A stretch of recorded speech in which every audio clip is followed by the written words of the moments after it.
So I'm assuming you guys worked on heeling and stuff in your classes? Yeah, I'm not too good at that, and neither is he. Okay. Well, why don't you try to get him to do so, however you were instructed on doing that. Gus heel.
Yeah, we're gonna go up a little further and we're gonna cross into this little park here and then we'll start working on something.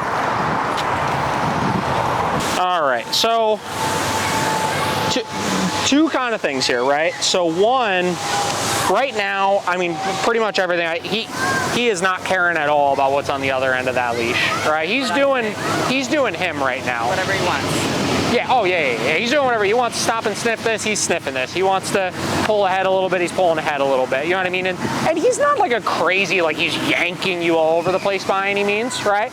But he's definitely not paying a whole lot of attention to what it is you're trying to get him to do, right? So my first question is here, so you said you've done 2 training programs so far, right? I know Elite, they do relatively good work, obviously, right?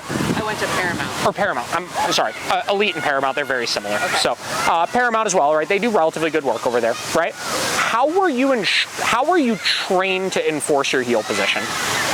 How was I trained to get him next to me?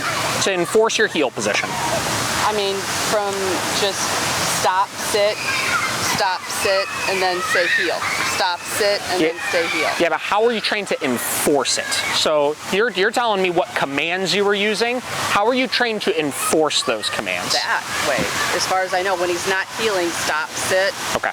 And then try again. Stop, sit. Yep. And then try again. So what were you trained to do with the e-collar? He's not, I wish I wasn't doing it. If he's not heeling, then stop. Gus, no, heel. Okay, so now you're telling me how it's enforced. Right, okay. That was what I would, right? So, sorry. So my question is, right? So he wasn't doing that at all, right? He wasn't like paying attention and heeling with you, right? So then we get into, we have to be right? Like, so dogs only rehearse behavior if those behaviors are enforced, right? Now, I would enforce it slightly differently from the standpoint of the stopping and the sitting and all of that is unnecessary because we care about heel right now, right? We don't care about sit, right? But if I'm giving a heel command, right, and he's not doing that heel command, it has to be enforced with the e-collar. Okay. Right? So let's do this. Why don't you take your remote off? You're gonna have it in your hand here. Have your left hand, do you walk them on your right side typically? Yeah. That's fine. Have your left hand on the button, obviously. Okay. What you're gonna do is you're gonna give your heel command one time here, just one time. You're not gonna say anything else aside from heel right when you start walking, right? From there, if he's not heeling, you're gonna tell him no and tap the button. That's it. Okay. So tell him heel. Heel. Gus, heel. So tell him no. No. Did you tap your button when you said no? No. All right, so let me see the remote real quick here. Is it on? I'm gonna hit the vibrate here. Is it vibrating? Yeah, it's vibrating. Okay, yeah, you can tighten it a little bit more, obviously. So once we know we're doing things correctly, right, and we're giving our enforcement, right, or we're giving our corrections, if he's not listening at that point, it's a motivation issue. Okay. Right? Motivated? Well, he doesn't care enough about the correction, right? Okay. Right there, if he was feeling that, right, when his nose was on the ground, his nose didn't even budge when you hit that button, right? No. Which means he doesn't care about it, right? So that would mean we have to increase the level then. So what we're gonna do here, that looks tight enough. So we're gonna do this again. You're gonna tell him heel, you're gonna start walking. I want you gotta eliminate the fluff though, right? So you said like Gus, Gus, Gus, Gus, like just heel, right? All right. And you're just gonna say it one time, right? If he doesn't heel at that point, you're just gonna tell him no. Okay. Got it? Okay. Let's try that now.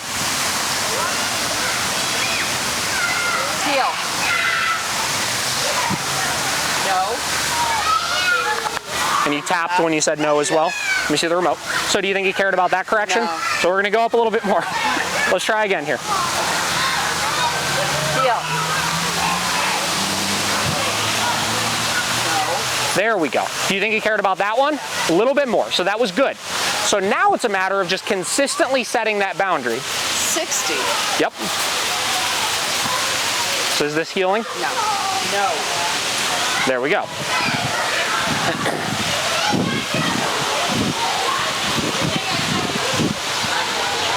Give him a little more slack on that leash. And we're just gonna keep on walking here.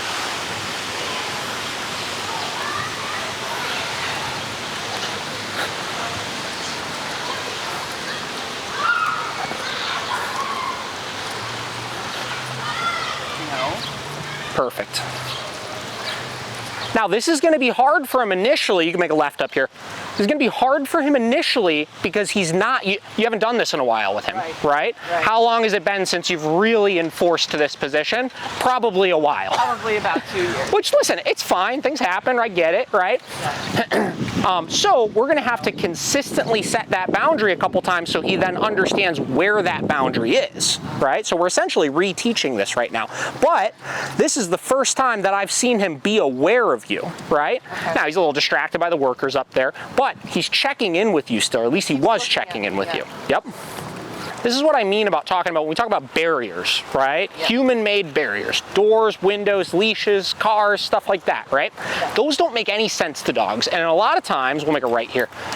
A lot of times what we find is if that barrier wasn't there, if this leash wasn't on him at the beginning of that walk, he would have been nowhere near you, right? Yeah. But now he's paying attention to you. Yeah. There's no tension on that leash. He's keeping himself with you. So if we can get enough consistency with this, right? Yeah. And we can get him doing this more reliably like he is right now, what's gonna happen, perfect. What's gonna happen is you're not even gonna need the leash then. Right? Now, I'm not telling you to go walk them off leash all the time, but what I'm saying is we become less contingent on those things. So if we accidentally leave the front door open, right? Or we accidentally drop the leash or something like that, he's not just gonna take off. You can make a right here. I just want him to be a good. Sure. A lot of that has to do with us being good for our dog. You know what I mean? A lot of times we get really hung up on the dog. You know what I mean? Like he needs to be better. In a lot of cases, we need to be better. You know what I mean? And again, I don't say that in like a blaming, like you're screwing everything up or anything. But that's the reality of things. Is when we have big, strong dogs, it's extra important for us to assume that responsibility of we are in charge. We have adequate control over our dog. You know what I mean? And that comes down to being strict about enforcing the rules. That's it.